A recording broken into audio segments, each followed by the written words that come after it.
ప్రధానంగా చంద్రపుల్లారెడ్డి గారు తర్వాత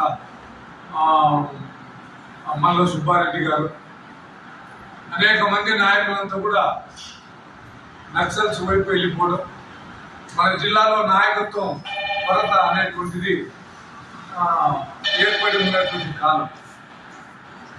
ఆ క్రమంలోనే వీళ్ళు మెడికల్ స్టూడెంట్స్ విద్యార్థులుగా ఉంటూ ఆ క్రమంలోనే గంగూర్ గారు ఆయన విద్యార్థులు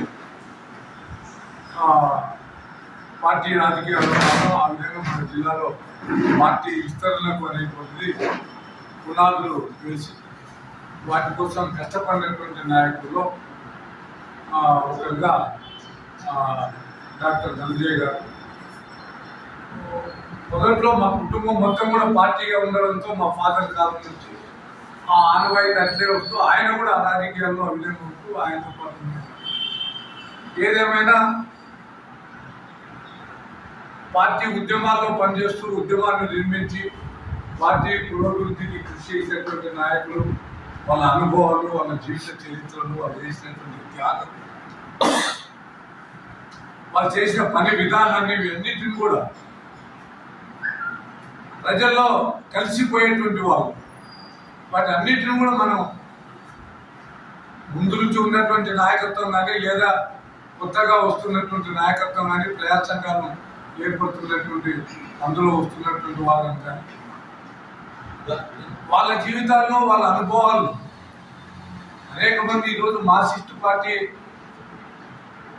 అధికారంలో దేశంలో లేకపోవచ్చు. గతంలో మూడు రాష్ట్రాల్లో మనం అధికారంలో ఉన్నాం.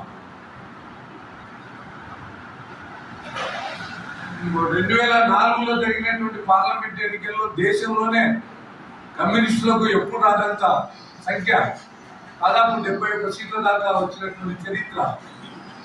అదంతా కూడా గతంలో పార్టీ నాయకులు చేసినటువంటి త్యాగాలు. ఆ ఫలితంగా మనం ఇప్పటికీ ఆ ఉద్యమాల్లో ఉంటున్నాం.